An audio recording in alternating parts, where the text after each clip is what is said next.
Game plan against Garrett Cole, you guys got some good swings, made some good contact early. I mean,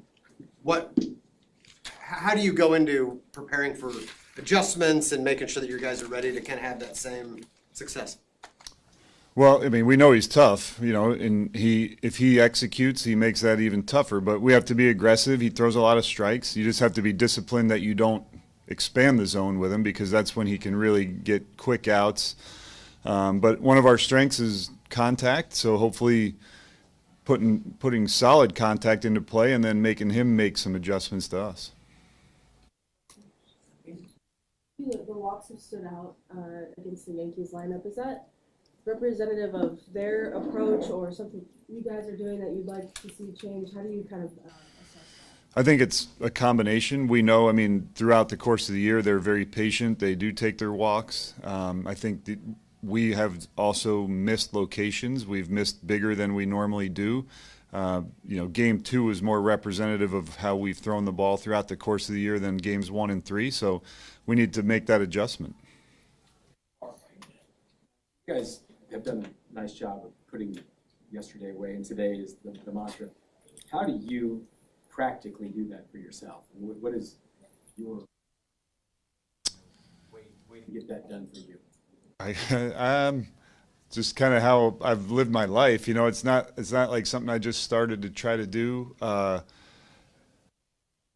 Putting the emphasis on what's right in front of me, I guess, is what's most important. And you know, you have to understand there's compartmentalizing. There's a lot of things that go on in life that you have to deal with, but whatever's the immediate thing is the one that you give your attention to and try to prioritize, I guess. And I think that's what's important in this game. Yeah, Matt, Lynch did a real good job for you late in the year. What is the situation that you're looking for to get him in? We haven't seen him yet. Yeah, you know, he did a great job for us. It's not that we have not thought about putting him in or don't trust that he could get the job done. A lot of these situations in these first 3 games have unfolded very similarly, and with the off days, we've gone with basically the same guys. Now, with back-to-back games today, it could be different. You know, we feel good about him against righties and lefties, so there's certain spots in the order where we would feel really good about that. Yeah, when it comes to just obviously it's win or go home now, is there any kind of like motivation or anything that you try to give these players? Do you just try to handle it like it's any other game? Yeah, they're aware of that. You know, there's no message that has to be sent. They understand where we are. And as soon as we got in the clubhouse last night, I heard Salvi say something to the guys. You know, not in a meeting or anything like that, but just a message. His billowing voice can be heard, you know, to the guys. But to me, the most important thing is when I came in today, it felt the same as it did at any other point. The music was on, the guys were working out, you know, they're doing their normal routine, and they shouldn't try to play any differently. They understand the urgency of the game, but there's nothing you can't. This isn't a game where just trying harder necessarily means you're going to get better results. What did Sally say? Just, we'll get him tomorrow. You know, something simple like that. I don't know exactly what he said. I was in my office, but you can hear his voice throughout the clubhouse, and it wasn't long. It was just something like, hey, keep your heads up, or something simple like that. It's maybe kind of odd, but I'm just wondering, as you go through this month, and especially during games, are you as calm on the inside as you appear to be?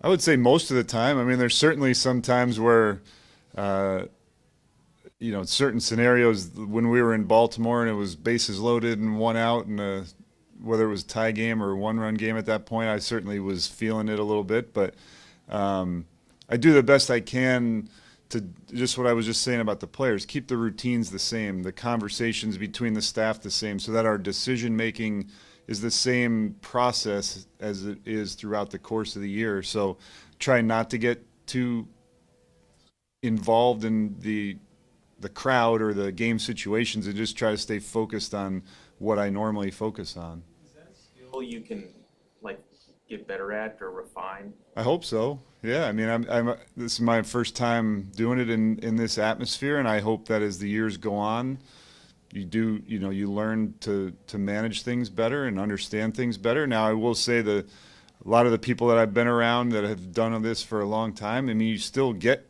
caught up in those situations. You still have decisions to make or things to think through, and it doesn't necessarily get easier. You just have more reps at doing it. With this being an elimination game, do you see it adding any wrinkles to managerial decisions or anything that might come on during the game tonight? Possibly, yeah. I mean, you know, all hands are on deck. You can't let things play out too far. Try to force some things, you know, offensively if we have the opportunities. But you know, the game's going to be the game. You have to. It's got to unfold. You can't make something happen until, you know, the players have that in their hands. So that's kind of the beauty of this as well. Is you don't. There's a lot of things in this game that you have to just let go of, and you don't have control over a lot of it. But the things that you do, you try to put yourself and your players in the best position to succeed. Q, you've known Michael Walker for a good bit. Just knowing his temperament and being able to be in this moment, are there things that you kind of look for, maybe non-verbally, that know that he's locked in and will elevate his game? Well, I feel really good about the fact that he's taken the ball. I mean, he's been through this before numerous times. He's got, you know, 10, 11 plus years in the big leagues. The moment's not going to be too big for him. He trusts his stuff. We trust him. You know, I really feel good about it. So we'll look for all the normal things we do, you know, whether they're high stress innings or whether he's battling himself, those kinds of things. We'll have our eyes on it for sure. You said it's all hands on deck. Is that everybody available to go in the bullpen tonight? Yes, absolutely. And how did Will look in this session out there? Good. Yeah, I mean, I only saw Stratton and him, but they both were throwing the ball free and easy. Cruz and Hernandez both. And Marsh. Yep. All right, thank you.